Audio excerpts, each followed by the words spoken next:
Yes, okay. So, yes, I'm Ben-Moshe, and amongst other things, I'm a laughter wellness practitioner. Probably not too many of us around. Has anybody here heard about laughter wellness as a philosophy?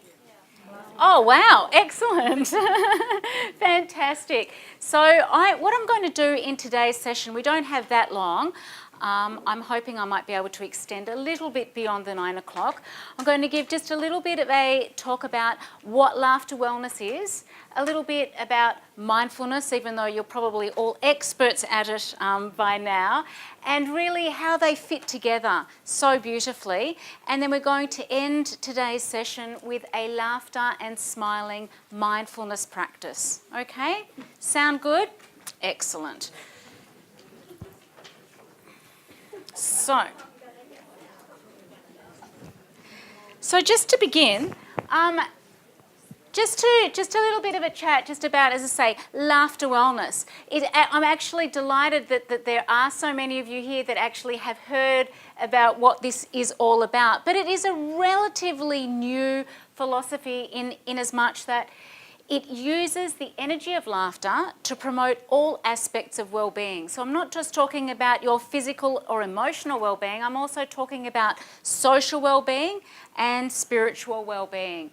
And as part of that, not only just the laughter, we also include smiling, which I'm a big fan of.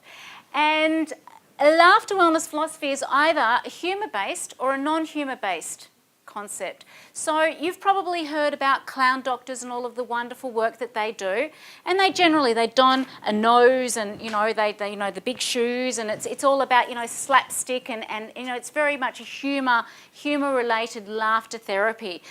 That's not what I do. I don't tend to have a funny nose or big shoes.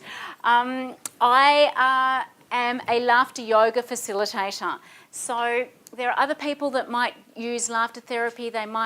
You might have heard about people, say for example, Norman Cousins. He was one of the original proponents for laughter therapy, and he had an incurable disease of spondylolisthesis, acute, much pain, and essentially he ended up watching humorous videos and was able to, with the addition of quite a high vitamin C dose, he managed to buy himself a couple of hours of pain-free time. So Norman Cousins, you may have heard of him. He wrote a book called Anatomy of Illness in 1978, so going back a while ago. So he was very much about using videos and humour. The type of laughter wellness that I that I practice is what's called laughter yoga, and that is the idea that we use simulated laughter exercises together with deep breathing and clapping until the laughter becomes very real.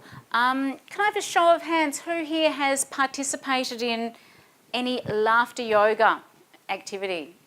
Excellent. Okay, so for those who have participated, you probably will know that I would imagine that the first time that you experienced laughter yoga, you may have sort of felt a little bit awkward or a bit silly, and this is really weird, and you're absolutely right, because it's something that we are not used to, the idea of laughing when there's nothing really funny happening. But the amazing thing about laughter yoga is that this is your brain thinking, oh, this is a bit strange, it's a bit out there, but your body can't think, your body just feels, and when your body is laughing, it's feeling pretty great. So I'm going to just talk to you a little bit about some of the health benefits of laughter. Oh no, we're not going to mindfulness next. I'm sort of doing this as I say, a combination of laughter and mindfulness, and you'll understand more soon. So mindfulness, as you all know, it's a form of meditation. So meditation's the big umbrella, and mindfulness is one of the ones that sort of drops down. And it's about being aware of the present moment, noticing it without judgment, and exercising the brain's ability to focus, okay? Now, to do this, you need to choose an anchor to help free the mind, to keep coming back to. So, who here practices mindfulness meditation? Yeah? And if there was one anchor, like what are some of the anchors that you use? Say, for example, breath or something. What are some of the common anchors that you would use? Yeah? Pardon? Colouring. Lovely. Colouring, mindful colouring. You've heard about, it's become, very popular these last couple of years. What else? What are some of the other, yes? Sound, yes. Mantra. Sensations, yes. So you're absolutely all right. There's all different ways. There's no one way that is correct. I find, breathing, mindful breathing, coming back to the breath. Often if I'm doing mindful walking, that'll be actually just mindful of the paces that I'm taking. And where I suppose I'm coming in tonight is really to talk to you a little bit more about mindful laughter and mindful smiling. And the amazing thing is that when you're laughing, you're very much in the present moment. It is the very essence of a mindfulness practice. If you probably can recall a time when you were very stressed, or things weren't sort of going great in your life, you probably the last thing in the world you probably thought of doing was laughing or smiling. Am I right? But in actual fact, if you can get more of a mindful notion to laughter and smiling and bring it into those moments, you actually can change your whole body's physiology to a much more positive mindset. And we're going to discuss that in a little bit. Any questions or anything you're welcome to? No? So, in terms of laughter, I think that's something that we all sort of grow up with the anecdote that laughter is the best medicine. Everybody sort of heard it and everybody says, oh, laughter is the best medicine. But how many hospitals do you really see prescribing laughter? Do you go to your GP and does he give you a laughter prescription? I wish. And, there's very good reason why your GP or why hospitals should actually include laughter as part of their therapy, not just in hospitals, but just in any community or community health settings. Now, one of the things that I've done is I was a lecturer in health promotion and public health at La Trobe University, and I conducted a few research projects using laughter. And not just my own research, but there's a body of research using laughter. And in the studies that I did in aged care, with university students prior to exams, so a relatively stressful period of time in their life. And also when I ran a project in conjunction with Deakin University with dialysis patients, these were all things that we actually measured and we found that laughter, after the initial peak of when you start laughing, actually lowers your blood pressure. The other thing which relates very, very much to the whole mindfulness nature of laughter is that it stimulates both hemispheres of the brain at the same time. There aren't that many activities that do that, but laughter is one of those things. It's very difficult to be feeling cross, to be feeling sad, to be feeling angry when you're laughing. Has anybody been able to have that dual experience? It's very difficult, and that's a great thing. The other thing it does, it stimulates the immune system. It releases endorphins. I think that most people know that when you laugh, it makes you feel good, and it's a fact because those feel-good hormones are released. And it is a very aerobic activity. The first laughter session that I did was 30 minutes long. It was my introduction. And I'm thinking, 30 minutes, that's it? You'd think that, they'd make it an hour. It's a bit stingy. After a half an hour, I could really see why it was only 30 minutes long, because laughter is really aerobic. And as such, it's a fantastic workout. It really is. So I'm very, very careful, depending on my group, if I'm working in aged care, I'm not going to be sort of running a 45-minute, full-on laughter workout. I break it in, slowly. The obvious thing is it is one of the most amazing stress busters, okay? Who here recalls the last time, you've laughed, just like a child and how it made you feel? Yeah? So when we laugh, it is you just forget your worries. It's one of the things I always ask any participants in any laughter session that I run is how it makes them feel after they've, taken part in a laughter session. And I think the top response is always happy, and the other one is lighter and more relaxed. It just gets rid of just so much. And so there's other things that we measured, and that was things like psychological well-being, which went up, psychological distress and anxiety went down, and fatigue also went down.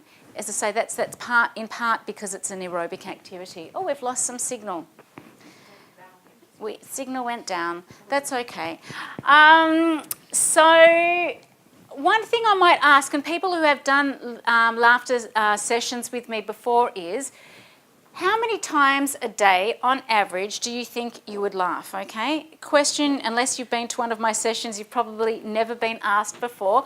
But if we can have a show of hands, maybe if you think you laugh on average between maybe 1 and 10 times a day. Okay, show of hands. Okay, keep your hands up if you think you laugh between 10 and 20 times a day. 20 to 30. 30 to 40. Okay, fantastic. And how many times a day on average do you think children would laugh? Prepubescent children, let's just get that straight. 10, 20, 30, 50, 100? Okay, you're getting close. So the research says that, this is the fun stuff that I get to measure, is adults on average laugh between 10 and 12 times a day. Actually, I think that estimate's a bit higher than average, because I work with a lot of people who are socially isolated or have got anxiety or depression or chronic health issues, and laughter's not really high on their radar. Children laugh between 200 and 300 times a day. They they're playing, they're laughing. They trip, they laugh, and it just really amazes me to think that, we sort of pat ourselves on the back. It's like, we laugh maybe 20 times a day, which I think's outstanding. But really, what are some of the reasons you think why children laugh so much, and yet here we're sort of, there was a few people that, maybe 30 or something. They have less stress. Less stress, okay. What else? Less inhibition. Yep. They're in the present moment. In the present moment. I just see everything's funny. Yes. No mortgages. No mortgages. Exactly. Less responsibility. Less responsibility. Any other thoughts? Focused on fun. They enjoy it. Yeah. And you're absolutely right. You've nailed it. I mean, basically, they are really good reasons that you've given. But this is some of the things that I sort of spend a lot of time thinking about. And at the end of the day, yes, children still have stresses, but they're children's stresses. And adults, some adults, might be more playful than others, etc. What it really boils down to, I think, is that children laugh from the heart. They don't think about it. They just laugh. Whereas what happens with us adults is over time we get conditioned. We think, is it appropriate for me to laugh now? I'm in a serious job. It can't look like I'm having too much fun. Otherwise, I'm going to be shown the door. And in time, we actually start to shut off our laughter. And and it gets to the stage where, and people may have heard me say this before, when I was living in the UK, it would get to the stage where people would say, that was really funny, that's so funny. And I'm thinking, well, if it's so funny, where's the laughter? So one of my aims for tonight's session is really to get you to bring the laughter back to the heart to get you to really become more mindful about including laughter and smiling into your daily life. And believe you me, it's not something that we always feel like doing. David, what's happening? I'm just trying to make things light and bit of entertainment. Do you want me to get back to the PowerPoint? I just stop. I think that's what it was. Display sleep. There we go. That was it. We're displaying sleep. Yeah, we're All displaying right. sleep. We're not displaying sleep here. There we go. Okay, It should be very all right. good, very good. Okay. Technology, it's another reason to laugh. Right. The other, yes. May I ask about smiling? Have you got any data on smiling, or is it equivalent? It's a good question. So the question was, do I have any data about smiling and its equivalence to laughter? I don't have a lot of data, but what I can tell you is that smiling, and we're going to be experiencing it in a little bit, is a wonderful way of releasing the endorphins, and you actually change your whole physiology by a really, a heartfelt smile. There's something called a Duchenne smile, which was after the researcher who was studying smiles, and it's a beautiful, your eyes actually smiling, and they did research looking at college yearbooks of I think I followed people for about 20-something years, and there were the people who were sort of smiling with that beautiful smile, and at the time when Pan Am was in existence, for the young people in the audience, Pan Am was an airline, and there was the fake, that sort of Pan Am smile. So there was the Pan Am and there was the real Duchenne smile, and they actually found that there were the well-being benefits to people who actually exhibited heartfelt smiles were that much higher than those who did the sort of Pan Am smile. The other thing, if you contrast it to laughter, is that smiling's not an aerobic activity. It changes your physiology, it releases endorphins, but it actually doesn't improve oxygenation. It definitely induce feelings of calm, because when you're smiling, you're generally feeling content. So yeah, there are some commonalities, but quite a few differences. So thanks for that.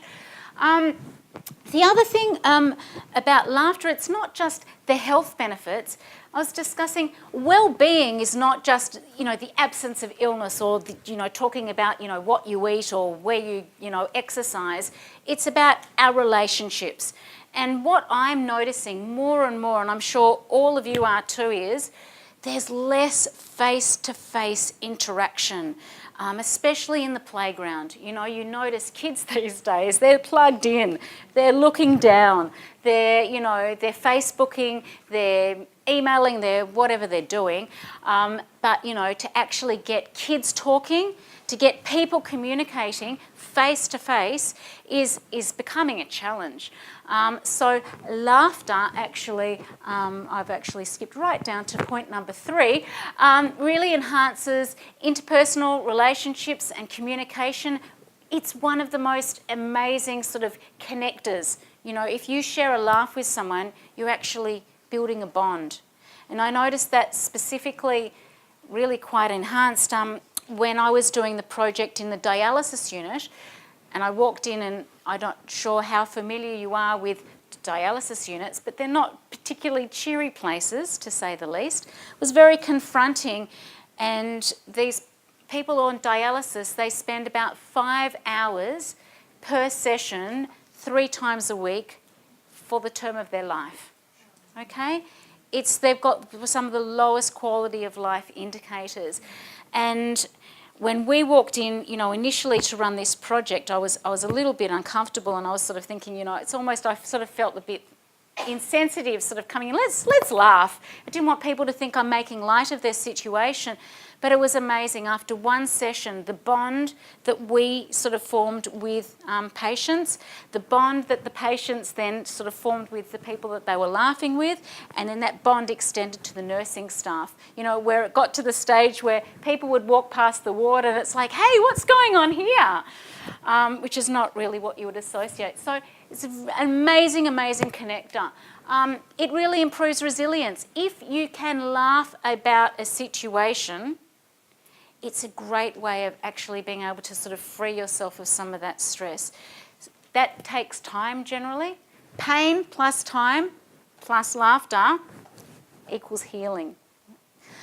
So if you can somehow, reframe things sort of with a laughter mindset, or actually be able to laugh things off, it's really going to be beneficial to your well-being. It's very much, helps foster, just to rekindle those feelings of the inner child. We are all children at heart, but I think that we bury that inner child so deep under, I don't know how many layers of whatever we layer them under. So it really helps bring out that playfulness, which is really important. There's a lot more studies and research coming out now about the importance of play as adults.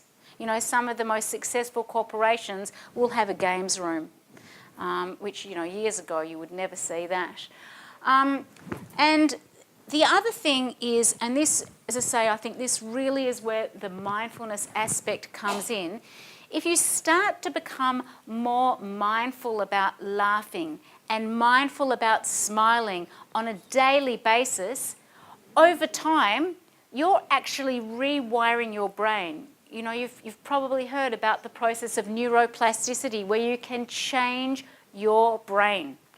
And by laughing and by smiling and by doing it more and more and more, you're actually rewiring your brain to a positive mindset, okay?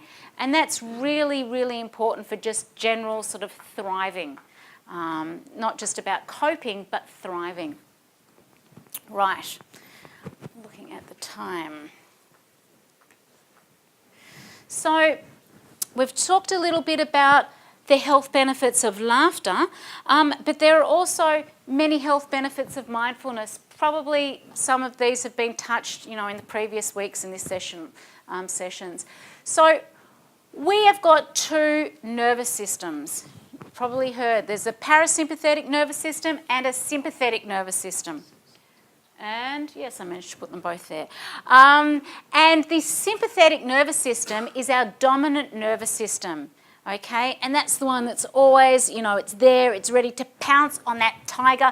I've just come back from Port Douglas, and believe you me, that croc attack, did anyone hear about that croc attack? I was at that beach, at that creek 2 days before that.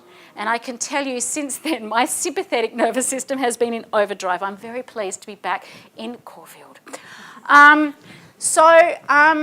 The sympathetic nervous system is the dominant nervous system, and then we've got the parasympathetic nervous system, okay, which is, it tends to be less active. And the way I remember is sympathetic, the S for stress, and the parasympathetic, the P for peace. Now, what happens is that when we are breathing, we slow down our breathing, so in a mindful breathing practice or in any sort of meditative state, we're actually activating that parasympathetic nervous system. So we're actually giving strength to those feelings of peace and calm. And that is really, really important to just generally, if we're always in that fight or flight situation, we're really, causing a lot of damage to ourselves. So that's where it's really useful. It helps create space in the mind. It enhances your creativity, and as has been mentioned before, it helps us very much be in the present moment. Now, one of the things I sort of tend to think about is that I've been sort of thinking, what does it really mean to be in the present moment, But really, I think it's about being present. And why that is so important is that if we sort of tend to get locked into what has happened and what hasn't gone well and all of those sorts of things, it actually predisposes us to depression. As opposed to when we're sort of like thinking, oh my gosh, this is going to happen, or this is about to happen, or you've already decided that this headache's become a brain tumour, sort of thing, God forbid. If you focus on the future, it actually predisposes you to anxiety. So when you're doing like a mindfulness practice, like as I say, smiling, laughter, breath, whatever, you know, all those wonderful suggestions you made before, you're just in the present, okay? And that's really important. So I had to, yes, of course. Can you repeat about if you're in the future? The future tends to be more associated with anxiety about what you just assume is going to happen. It's future oriented. So it also causes anxiety. That's right. So if you're in the present, you're not worrying about what could be happening in the future. You're not worrying about what was in the past. You're just dealing with what is now. Now, this is just to touch on my little story, is that I was lecturing in health promotion and doing some part-time laughter therapy 5 years ago when I got a most unexpected diagnosis of bowel cancer at the ripe old age of 42. So when I talk to you about laughter and smiling mindfulness, I'm talking to you as someone who's actually really used this practice, and it's essentially, I might sound a bit cliched, but it really has saved me. And it's really, it's given so much to my well-being. Essentially, what happened was, yes, I had a malignant polyp, but the cells were outside of that polyp, and I decided to have a bowel resection.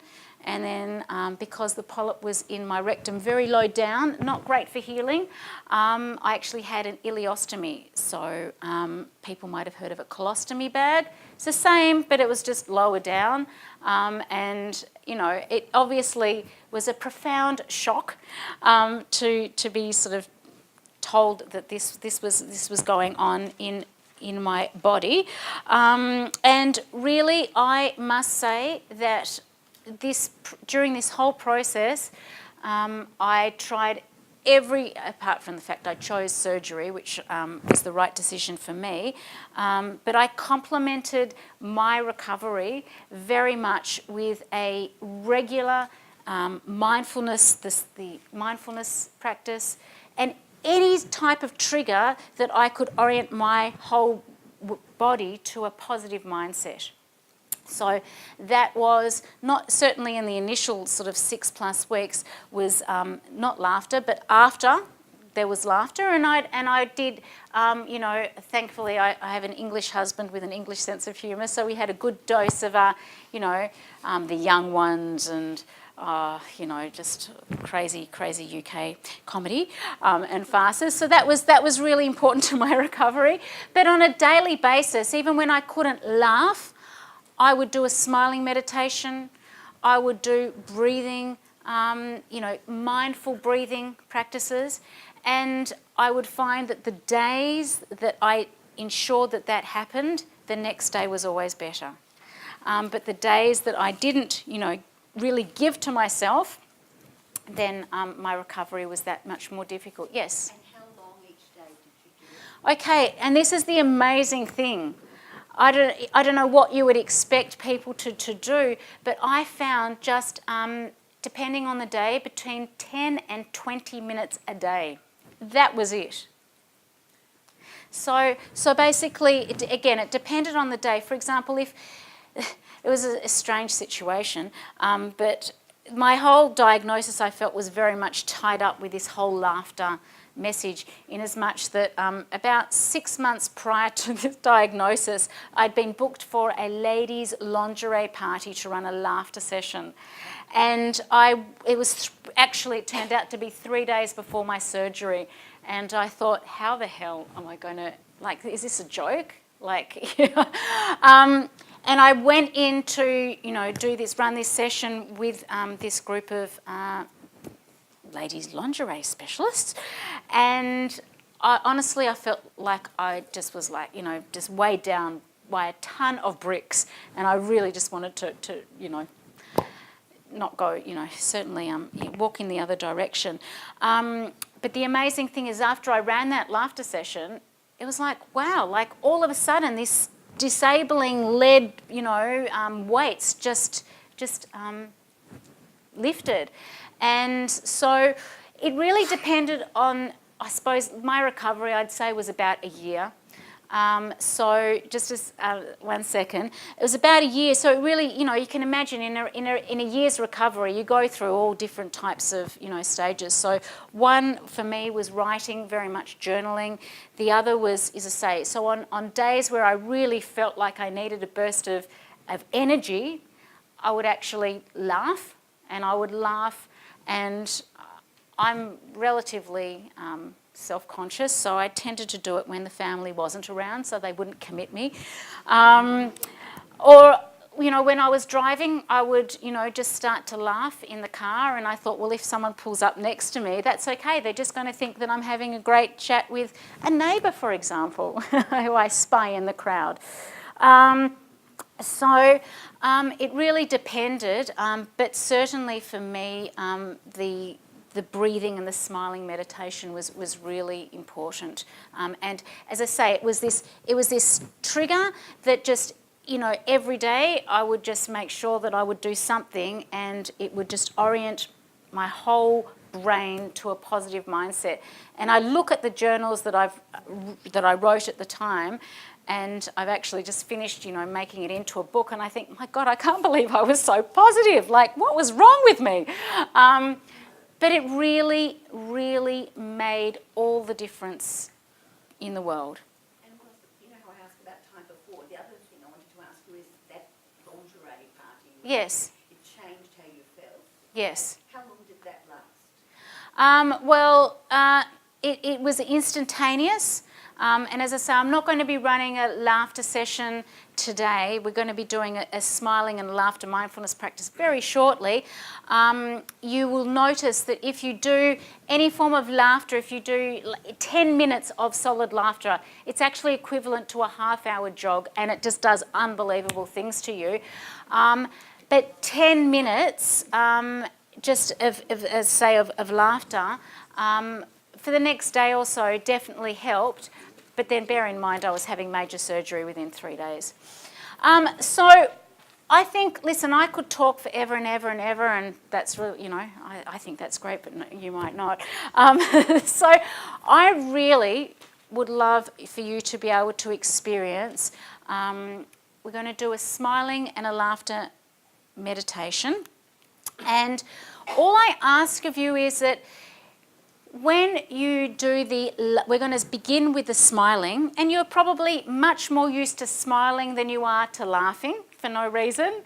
So when you do start that laughter part of the meditation, give yourself permission to just go with it, and know that even though you might be sort of thinking, gee, this is a bit strange, your body is not thinking, it's just thinking, wow, this is great. This is really good.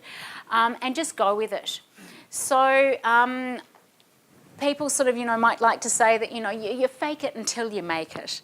And that's what happens with laughter. It's very contagious. But as I'm not doing a full laughter session here, we're just going to be conducting this practice with your eyes closed. I'm going to run through just a gentle relaxation. I think you're going to get two relaxations tonight for the price of one. So I think, David, is it possible to dim the lights, please? So this practice will sort of go for about 10 or so minutes, just to show you. Before we do, I'd just like you to make a mental note of how you are feeling now. So if you're feeling happy, sad, tired, anxious. And I'll ask you again at the end of this short 10 or so minute mindfulness practice, okay? So if you just make yourselves as comfortable as you can. And close your eyes. And the wonderful thing about having your eyes closed is that no one is going to be looking at you.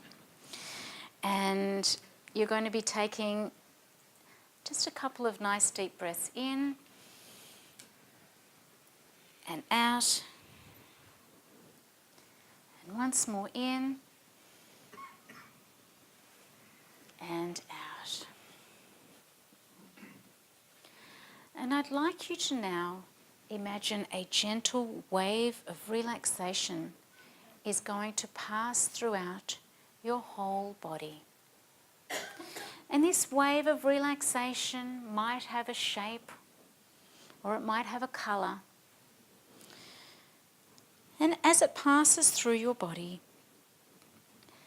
it's going to be releasing and relaxing any stress in your body. Beginning at the crown of your head, passing down through your forehead and your cheeks and your nose and your lips, releasing and relaxing as it passes down through your shoulders and your upper arms, down through your lower arms and out through your fingers. And just take another couple of nice deep breaths in and out. And once more in and out, as this gentle wave of relaxation passes back up through your arms and your shoulders, down through your chest, releasing and relaxing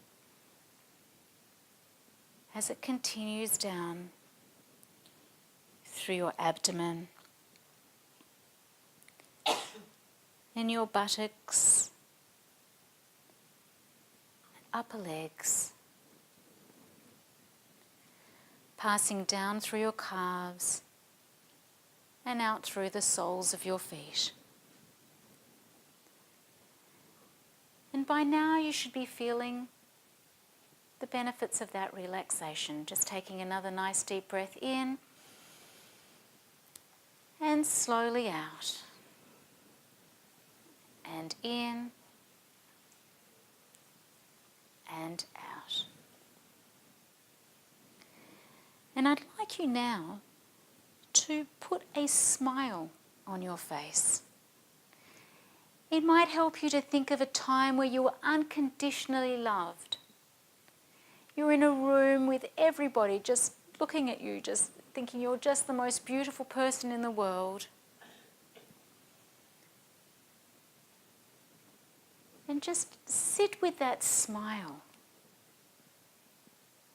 And notice how you feel with that beautiful, heartwarming smile on your face.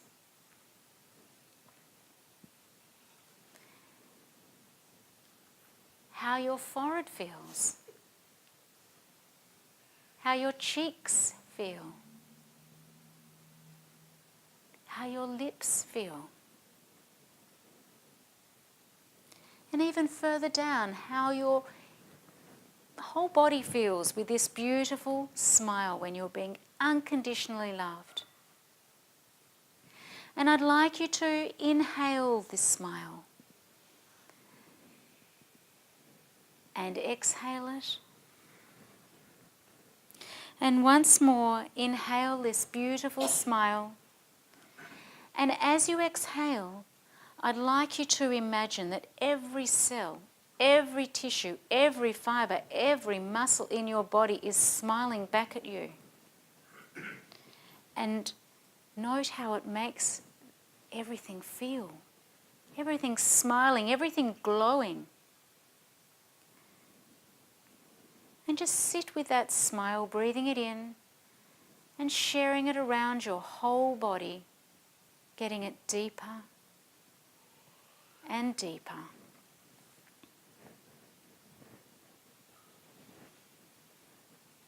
And know that at any time of the day, just by putting a smile on your face, you can rekindle this feeling of well-being,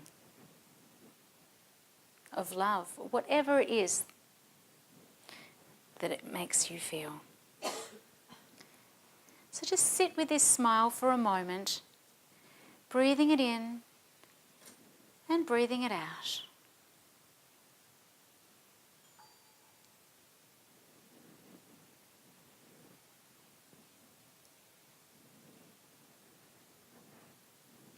beautiful smile. Your whole body is radiating this smile.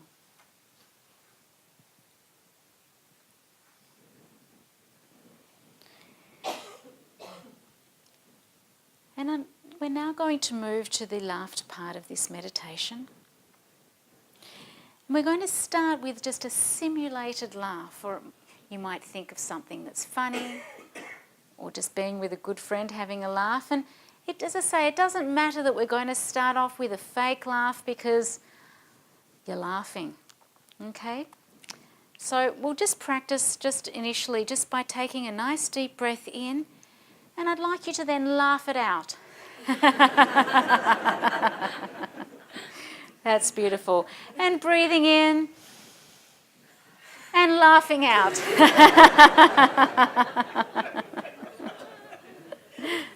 And once more, breathing in.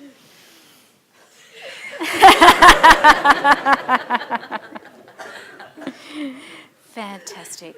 So now what we're going to try and do is, in this room, we're going to actually just a crescendo of laughter. We're going to see how much laughter we can generate in this room. Now, just before we start, let's take a couple of deep breaths in, okay? Let's prepare ourselves, taking some deep breaths in and out and in. Someone's got a head start, it's not fair. And out. Okay. Now let's laugh.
Fantastic. And if you just take a deep breath in and out.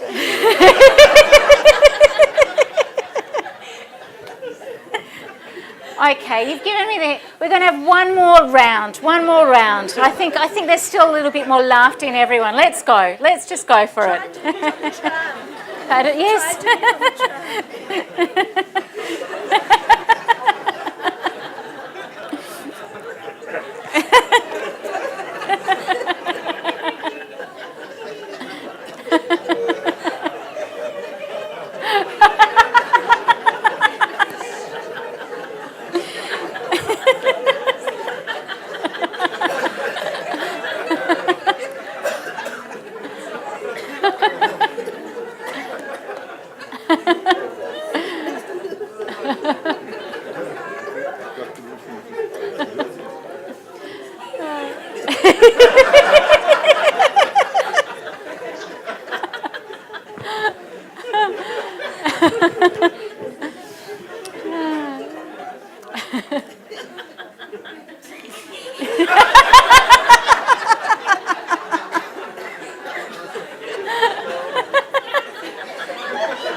It's not a plant. She's not a plant.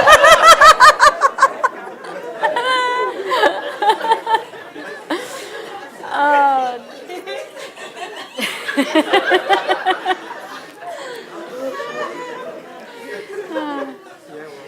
Okay, so when you're ready, if you just open your eyes.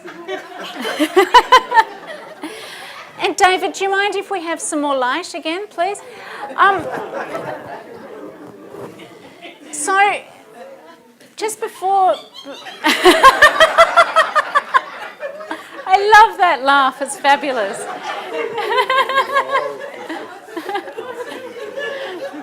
So, that was about 2.5 or 3 minutes of laughter. So, so before we just began that small exercise of the smiling and then the laughter, I asked you how you were feeling, and I'd just like you to say that was about 12 minutes in total. Okay, so you're asking how long. Does anybody feel any different? Yeah. Okay. And how are you feeling any differently? A sore stomach. Excellent. You needed it, definitely. Yeah, you needed it. Happier. Relaxed. More alive. Energized. Yes. Oh, fantastic. My job here is done. So, really, the point of that exercise is really, what's 10 minutes? What's 12 minutes? You know? And I love it. It's really about... Fantastic.